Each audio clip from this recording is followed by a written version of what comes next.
Just a brief word about how do we diagnose. तो अगर हम एक डॉक्टर जो है तीन तरीके से डायग्नोज करता है कि हम खुद, जिसको हम ट्रिपल असेसमेंट कहते हैं, कि doctor to a greater extent बता सकता है ऑन क्लिनिकल एग्जामिनेशन अलोन कि ये सस्पेक्टेड कैंसरस डिजीज है या नहीं है, वहाँ पे just by examining the patients alone. Second thing होती है इमेजिंग, आप मैमोग्राम या अल्ट्रासाउंड से मालूम कर सकते हैं। थर्ड थिंग होती है बायोप्सी, एंड बायोप्सी से डरना नहीं चाहिए बिकॉज वो आपको कंफर्म कर देता है कि बीमारी है या नहीं है, किस किस्म की है। So that is very important. And once we have diagnose कि ये कैंसर है, नेक्स्ट स्टेप हम देखते हैं कि ये सिर्फ ब्रेस्ट तक लोकली लोकलाइज्ड है, कहीं गया हुआ तो नहीं है। इसमें लंग, लिवर, बोन्स में जानने की पॉसिबिलिटी होती है। 3 कॉमन साइट्स हैं, वो हम स्क्रीन कर लेते हैं और फिर हम ट्रीटमेंट की तरफ आते हैं। ट्रीटमेंट तो एक ये होती है कि लोकल ट्रीटमेंट क्या करते हैं, जहाँ ब्रेस्ट में लोकल ट्रीटमेंट जो है सर्जरी होती है और रेडिएशन थेरेपी होती है, जिसको आम जबान में हम शुआएं कहते हैं। और पूरे जिस्म में बीमारी को जो फैल गई है उसको कंट्रोल करने के लिए और बचाने के लिए हमारे पास जो ऑप्शंस हैं, कीमोथेरेपी है। कीमोथेरेपी में जो है हम दवाएं देते हैं जो ड्रिप के ज़रिए एट फ्रीक्वेंट इंटरवल्स पे देते हैं। यस, सब लोग उससे डरते हैं, इसके साइड इफ़ेक्ट्स होते हैं, लेकिन फ़ायदे बहुत होते हैं। सेकंड चीज़ जो है, हमारे पास टारगेटेड थेरेपी होती है। इसमें जो स्पेसिफिक कैंसर जीन्स होती हैं उसके अगेंस्ट हम दवाई देते हैं। वो सिर्फ उन कैंसर सेल्स को अफेक्ट करती है, तो उसके साइड इफ़ेक्ट्स रिलेटिवली कम होते हैं। तीसरी चीज़ जो है वो कि हार्मोन्स की गोलियां होती हैं। तो जिन बायोप्सी पे हम चेक करते हैं कि जिन में वो ईस्ट्रोजन रिसेप्टर्स हैं, उन मरीज़ों को एंटी ईस्ट्रोजन हम दवाई दे देते हैं, टैबलेट्स, वो 5 साल 10 साल के लिए खाते हैं।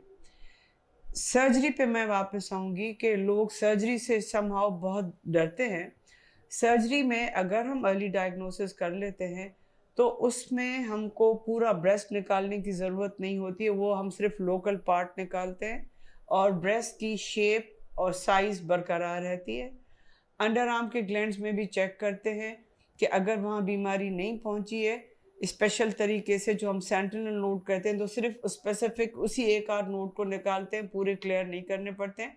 तो एक खातून की ब्रेस्ट शेप और बॉडी इमेज बरकरार रहती है, विच इज़ वेरी इंपॉर्टेंट। हाँ, अगर हम लेट स्टेज पर डायग्नोज करते हैं तो फिर हमको ब्रेस्ट मजबूरन रिमूव करना पड़ता है। दूसरी चीज़ हम देखते हैं कि अगर ब्रेस्ट बचाते हैं तो रेडिएशन देना ज़रूरी होता है, और किसी किसी मरीज़ को अगर हम और उससे ज़्यादा एडवांस स्टेज पे ब्रेस्ट रिमूव करना पड़ता है तो ब्रेस्ट रिमूव करने के बावजूद हमको रेडिएशन देनी पड़ती है। ये ज़रूरी नहीं है, मरीज़ अक्सर आके पूछते हैं कि जब हमने ब्रेस्ट निकाल दिया तो हम बाकी ट्रीटमेंट क्यों करें। ये सारी चीज़ें बीमारी को मुकम्मल तौर पे काबू करने के लिए बहुत ज़रूरी है, और अपनी डॉक्टर्स की हिदायत के मुताबिक चलें। जो सर्जन आपको मशवरा करके आपके साथ सर्जरी के लिए बोलता है, प्लीज़ प्लीज़ वो कराएं। अगर आपको chemotherapy, radiation therapy, hormonal therapy, जिन चीज़ों की ज़रूरत है, बिकॉज ये मल्टी मोडालिटी ट्रीटमेंट होती है, उतना ही आप अपनी बीमारी पे अच्छे तरीके से काबू पा सकते हैं। और ना सिर्फ ये, फिर अपने डॉक्टर्स को उनकी गाइडेंस के मुताबिक फ्रीक्वेंटली फॉलोअप में भी रखना ज़रूरी होता है, ताकि आपको देखें कि बीमारी पे मुकम्मल वाकई आप दवाई ले रहे हैं, और उनके ऑपोजिट साइड के आपके जो भी ब्रेस्ट के एक्सरेज होते रहें, या जो जो डॉक्टर की मर्ज़ी के मुताबिक इन्वेस्टिगेशंस की या फिज़िकल चेकअप की ज़रूरत है वो कराते रहें। क्योंकि हमारा मकसद ये है और आपका भी यही है कि आप सेहतमंद लंबी ज़िंदगी अपनी फैमिली वालों के साथ गुजारें। तो प्लीज़ प्लीज़ अपनी सेहत का ख्याल करें और अपनी बीमारी का मुकम्मल इलाज करें।